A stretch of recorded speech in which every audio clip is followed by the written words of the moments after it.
A rainstorm that darkened the sky with falling frogs sounds made up. It ended up with multiple entries in the scientific literature.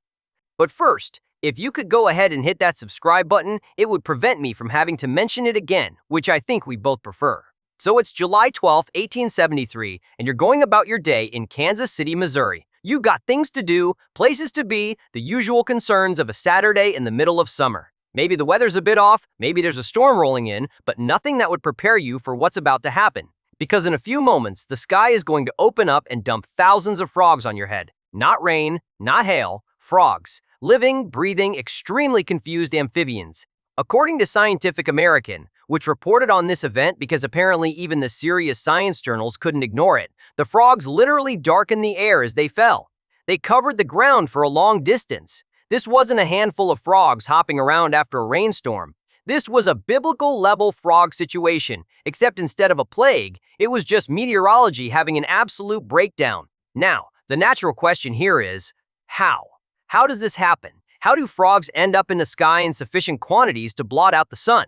The answer, according to the scientists who had to explain this without sounding completely unhinged themselves, is that a tornado or whirlwind probably sucked them up from a nearby pond and then deposited them over Kansas City like the world's worst delivery service. Which is a perfectly reasonable explanation, except for one small problem. There were no swamps nearby, no convenient frog-filled bodies of water sitting around waiting to be vacuumed up by a passing weather event.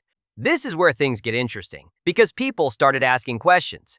Specifically, people noticed that the frogs fell pretty uniformly across the area. Just frogs. No mud, no debris, no pond water, none of the other stuff you'd expect if a tornado had just grabbed a bunch of frogs and their entire habitat and flung it across Missouri. Just frogs, raining down like they'd been carefully sorted and packaged for delivery. Enter Charles Fort, a man who made a career out of collecting stories that made scientists uncomfortable. Fort documented the Kansas City frog rain in his 1909 book, The Book of the Damned, which is exactly the kind of title you'd expect from someone whose job was to write down every weird thing that ever happened and then ask pointed questions about why science couldn't explain them. Fort looked at the uniformity of the frog fall, the lack of accompanying debris, and the absence of nearby swamps, and decided that maybe tornadoes weren't the whole story. He proposed alternatives, including something he called a super Sargasso Sea, which is either the name of a theoretical atmospheric phenomenon or a really ambitious community pool project. Now, you might be thinking that Kansas City was just having a particularly strange day, that this was a one-time meteorological accident that would never be repeated. And you would be wrong, because 9 years later, on June 16, 1882, Dubuque, Iowa experienced frozen frogs falling from the sky. Not live frogs. Frozen frogs. Ice-encased frogs hailing down on the good people of Iowa like nature had decided to stock someone's freezer from 30,000 feet up. The explanation for the Iowa incident was similar. A powerful updraft presumably grabbed the frogs, carried them to an altitude where they froze solid, and then dropped them, which is technically plausible, but also means that somewhere out there, frogs were having the worst day of their extremely short lives, going from sitting peacefully in a pond to being launched into the stratosphere and flash frozen before plummeting back to Earth as amphibian hailstones. What makes these events so persistently strange isn't that they happened. Weather does weird things. Tornadoes pick up debris. Updrafts are powerful. The strange part is the specificity. Just frogs, not fish, not turtles, not a representative sample of pond life. Frogs, as if the atmosphere had developed very particular preferences about what it wanted to relocate. The Library of Congress, in its section on everyday mysteries, confirms that animal rainfall is a real phenomenon, documented across centuries and continents. But confirmation doesn't make it less bizarre. It just means that at multiple points in human history, people have looked up at the sky, seen it raining vertebrates, and had to write that down in official records while maintaining some semblance of credibility.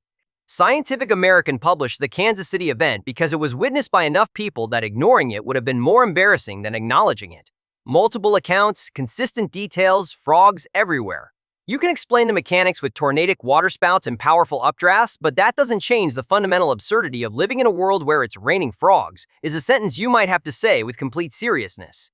Charles Fort spent years collecting these stories, not because he thought frogs were teleporting from space, but because he understood that the universe is significantly weirder than we give it credit for, and sometimes the official explanation is technically correct, but also completely insufficient for capturing just how unhinged reality can be.